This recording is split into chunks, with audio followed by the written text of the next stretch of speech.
নমস্কার, কাকলিস কুকিং হাবের নতুন একটি ভিডিওতে আপনাদের সবাইকে স্বাগত। আজ আমি এঁচোড়ের ভীষণ সুস্বাদু একদম নতুন ধরনের একটা নিরামিষ রেসিপি আপনাদের সাথে শেয়ার করব, যেটা দিয়ে ভাত খেতে বসলে আপনাদের মনে হবে মাংস দিয়েই ভাত খাচ্ছেন। তাহলে চলুন বানিয়ে ফেলি। এখানে আমি একটা ছোট এঁচোড়ের অর্ধেকটা নিয়েছি। প্রথমে খোসা সহ এঁচোড়টাকে টুকরো করে আমি কেটে নিলাম। কাটার আগে হাতে তেল মেখে নিয়েছি, আর বটির গায়েও কিন্তু একটু সর্ষের তেল মাখিয়ে নিয়েছি। এঁচোড়ে যে মাঝখানে শক্ত অংশ সেটা কেটে বাদ দিয়ে দিয়েছি, আর একটা বাটিতে জল নিয়ে তার মধ্যে এক ফোঁটা তেল দিয়ে নিয়েছি, তাহলে বাটির গায়ে আঠাটা আর লাগবে না। এবার এই জলে এঁচোড়টাকে ভালো করে আমি ধুয়ে নিলাম। দেখুন, হাতেও কিন্তু কোনো আঠা লাগেনি। এবারে প্রত্যেকটা টুকরোর খোসা আমি মোটা করে ছাড়িয়ে তারপর টুকরো করে কেটে নেব। মোটা মোটা করে খোসা ছাড়িয়ে এঁচোড়টাকে একদম ছোট ছোট টুকরো করে কেটে নিয়েছি। দেখুন, ঠিক এইভাবে ছোট ছোট করে কেটেছি, তাহলে এঁচোড়টা তাড়াতাড়ি সেদ্ধও হবে।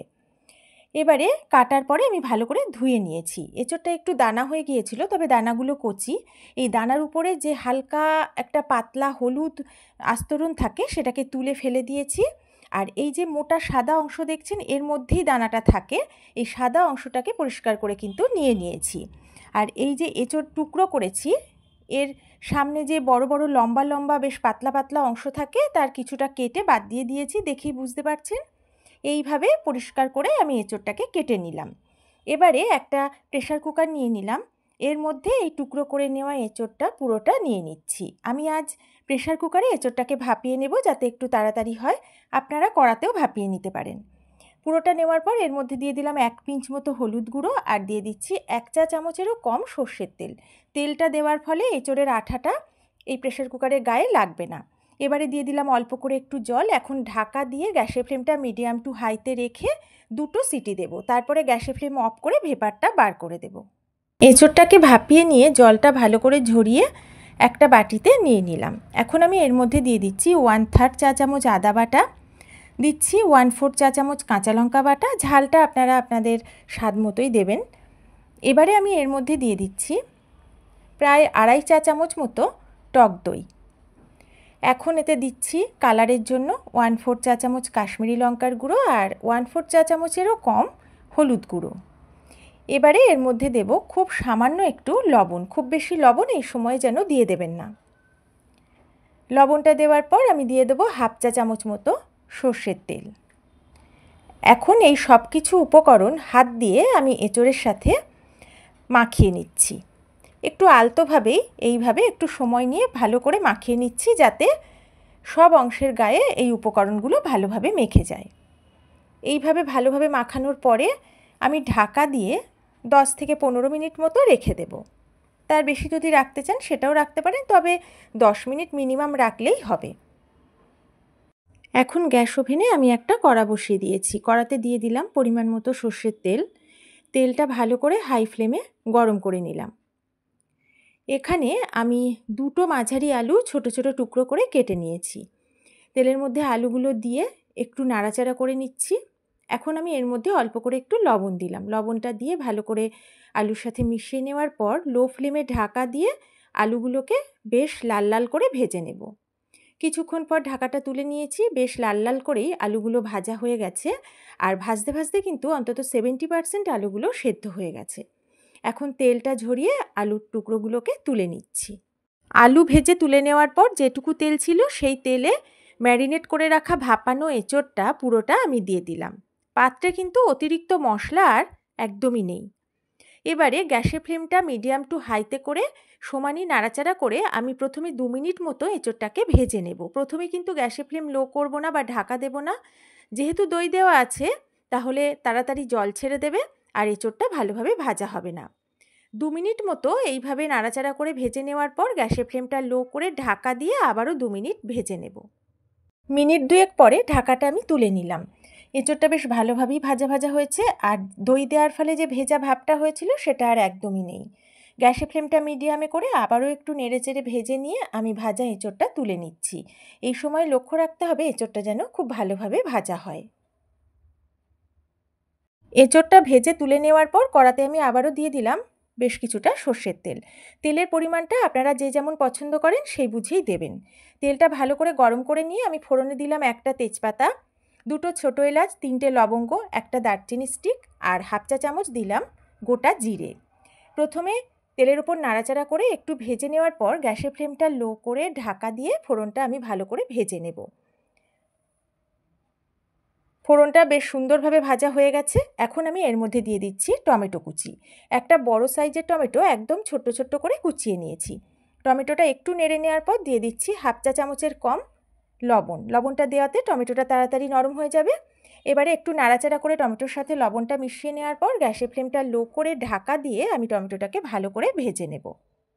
টমেটোটা বেশ কিছুক্ষণ ভেজে নিয়েছি, বেশ ভালোভাবে নরম হয়ে গেছে, ভাজাও হয়ে গেছে। স্প্যাচুলা দিয়ে আমি একটু স্ম্যাশ করে নিচ্ছি, কাঁচা গন্ধ আর একটুও নেই। এবারে আমি এর মধ্যে দিয়ে দিচ্ছি 1 চা চামচ আদা কাঁচা লঙ্কা বাটা আর দিয়ে দেবো 1/4 চা চামচ হলুদ গুঁড়ো। এই মশলাটা এখন একটু নাড়াচাড়া করে 15-20 সেকেন্ড ভেজে নেব। রান্নায় যে মশলাগুলো আমরা ব্যবহার করি সবসময় প্রায় একই রকম মশলা ব্যবহার করলেও যদি মশলাগুলোকে আমরা একটু অন্যভাবে ভিন্ন রকমভাবে বিভিন্ন রান্নায় ব্যবহার করি তাহলে রান্নার স্বাদটাও একটু আলাদা হয় আর খেতেও কিন্তু আমাদের খুব ভালো লাগে। আমি একটু ভেজে নেওয়ার পর এতে দিয়ে দিয়েছি 1/4 চা চামচ কাশ্মীরি লঙ্কার গুঁড়ো, স্বাদ মতো লবণ আর স্বাদ মতো চিনি। মশলাটা এবার নাড়াচাড়া করে নিয়ে ঢাকা দিয়ে বেশ ভালোভাবে কষিয়ে নেব। লবণ মিষ্টি ঝালটা আপনারা আপনাদের স্বাদ মতো দেবেন, আর যেহেতু নিরামিষ রান্না মিষ্টি দিলে ভালো লাগে, আপনারা না চাইলে মিষ্টিটা স্কিপ করে দেবেন। এবারে আমি প্রথমে এর মধ্যে দিয়ে দিচ্ছি ভেজে রাখা আলুগুলো দিয়ে নাড়াচাড়া করে মিনিট খানেক ভেজে নেব। এখন আমি এখানে শুধুমাত্র আদা কাঁচা লঙ্কা বাটাটাই দিলাম, আর রান্নার শেষে আমি একটা স্পেশাল মশলা অ্যাড করব যার জন্য এই স্বাদটা কিন্তু হবে ভীষণ সুন্দর, সেটা আমি একটু পরেই বলে দিচ্ছি। এবারে আমি এর মধ্যে দিয়ে দিলাম ভেজে রাখা এঁচোড়। এখন মশলার সাথে আলু এঁচোড় ভালো করে মিশিয়ে নিয়ে বেশ কিছুক্ষণ একটু ভেজে নিলাম। এবারে অল্প করে জল আমি দিয়ে দিলাম। যে কোনো রান্নায় কষানোর সময় অল্প অল্প জল দিয়ে যদি কষানো হয় তাহলে রান্নার স্বাদ কিন্তু খুব ভালো হয়। আমি 2-3 বার জল অ্যাড করে এটাকে একটু ভালো করে ভেজে নিয়ে তারপর লো ফ্লেমে ঢাকা দিয়ে 5 মিনিট মতো এটাকে রান্না করে নেব। 5 মিনিট পরে ঢাকাটা তুলে নিয়েছি, খুব সুন্দরভাবে সব কিছু কষানো হয়ে গেছে, ভালোভাবে সব মজেও গেছে, সুন্দর গন্ধও বেরোচ্ছে। একটু নেড়ে নেওয়ার পর এখন আমি এর মধ্যে অ্যাড করে দেব গরম জল। অবশ্যই গরম জলটাই কিন্তু অ্যাড করবেন। যেহেতু এতে ঝোল হবে না তাই আমি এই বড় কাপের 1 কাপ মতো জলই এর মধ্যে দিলাম। জলটা দিয়ে ভালো করে আমি এটাকে মিশিয়ে নিচ্ছি। এটা ফুটতে শুরু করলে গ্যাসের ফ্লেমটা লো করে দিয়ে ঢাকা দিয়ে মিনিট 5 এখন রান্না করে নেব। ওদিকে রান্না হতে হতে আমি ঝটপট সেই স্পেশাল মশলাটা এখন বানিয়ে নেব। এখানে আমি নিয়েছি হাফ চা চামচ গোটা জিরে, নিয়েছি হাফ চা চামচ গোটা ধনে, একটা শুকনো লঙ্কা, 3টে ছোটো এলাচ, 2টো দারচিনি স্টিক, ছোটো ছোটো কয়েকটা টুকরো নিয়েছি জয়িত্রী, আর নিয়েছি বেশ কিছুটা গোলমরিচ। এখন গ্যাস ওভেনে আমি একটা কড়া বসিয়ে দিয়েছি, কড়াটা হালকা গরম করে নিয়েছি। এখন এই মশলাগুলো আমি কড়াতে দিয়ে দিলাম। গ্যাসের ফ্লেমটা লোতে রেখেই সমানে নাড়াচাড়া করে এই মশলাগুলোকে ভাজবো। তবে প্রথমেই কিন্তু পুরোপুরি ভাজবো না, প্রায় অর্ধেকটা মতো ভাজা হবে, সেই অবস্থা পর্যন্ত এটাকে নাড়াচাড়া করে আমি ভেজে নিচ্ছি। আর এটা ভাজার সময় সমানই নাড়তে হবে, তা না হলে কিন্তু এটা পুড়ে যেতে পারে। বেশ কিছুক্ষণ এইভাবে ভেজে নেওয়ার পর এখন আমি এর মধ্যে দিয়ে দিচ্ছি 1 চা চামচ গোবিন্দভোগ চাল। এবারে চালের সাথে আর সব মশলা মিশিয়ে সমানেই নাড়াচাড়া করে এগুলোকে ভেজে নিচ্ছি। এগুলো ভাজতে ভাজতে বেশ মশলাটা কিন্তু মুচমুচে হয়ে গেছে, আর বেশ দেখুন ঝুরঝুরে হয়ে গেছে, আর চালটাও বেশ ড্রাই হয়ে গেছে, সুন্দর ভাজা গন্ধ বেরোচ্ছে। এখন গ্যাসের ফ্লেম অফ করে দিয়ে এটা নামিয়ে ঠান্ডা করে গুঁড়ো করে নেব। অন্যদিকে মিনিট 5 পরে আমি ঢাকাটা তুলে নিয়েছি, ঝোলটা অনেকটাই কমে গেছে। আমি একটু দেখে নিচ্ছি সব কিছু সেদ্ধ হয়েছে কিনা। আলুটা দেখে নিলাম, একদম সুন্দরভাবে সেদ্ধ হয়ে গেছে, এঁচোড়টাও কিন্তু সেদ্ধ হয়ে গেছে। আর এতে যে ঝোলটা আছে সেই ঝোলটা এখন আর কমাবো না, কারণ এই ঝোলটা এখন একটু রাখতে হবে। ড্রাই রোস্ট করে নেওয়া মশলাটা আমি গুঁড়ো করে নিয়েছি, একদম মিহি করে আমি মশলাটা গুঁড়ো করেছি। এখন এঁচোড়ের মধ্যে এই মশলাটা দিয়ে দিচ্ছি, বেশিটাই আমি দিয়ে দিলাম, খুব অল্প পরিমাণে একটু রেখে দিলাম, একটু বেশি করেই করেছি। আপনারা যতটা পরিমাণ এঁচোড় রান্না করছেন সেই বুঝে মশলাটা দেবেন। মশলাটা দিয়ে আলতো হাতে উপর নিচ করে আমি ভালো করে মিশিয়ে নিচ্ছি। এই রান্নার শেষে এই ভাজা মশলাটা অ্যাড করলে এঁচোড়ের স্বাদটা কিন্তু এতটাই অপূর্ব হয় যে খেয়ে আপনারা বুঝতেই পারবেন না যে নিরামিষ এঁচোড় খাচ্ছেন। তাই অবশ্যই এই স্পেশাল মশলায় একবার এঁচোড় রান্না করে বাড়িতে খাবেন, আপনাদের ভীষণ ভালো লাগবে। মশলাটা দেওয়ার পর গ্যাসের ফ্লেমটা লো টু মিডিয়ামে করে আমি ঢাকা দিয়ে ঠিক 1 মিনিট ফুটিয়ে নিয়েছি। এখন আমি এর মধ্যে দিয়ে দিলাম 1/4 চা চামচ মতো ঘি। ঘিটা দিয়ে আলতো হাতে মিশিয়ে নিচ্ছি। আমি এটা একদম মাখো মাখো করেছি। আপনারা যদি আরেকটু গ্রেভি রাখতে চান তাহলে অবশ্যই রাখতে পারেন। এটা ভালো করে মিশিয়ে নেওয়ার পরে গ্যাসের ফ্লেমটা আমি অফ করে দিয়ে ঢাকা দিয়ে 5 মিনিট রেখে দিয়ে তারপরে গরম গরম পরিবেশন করব।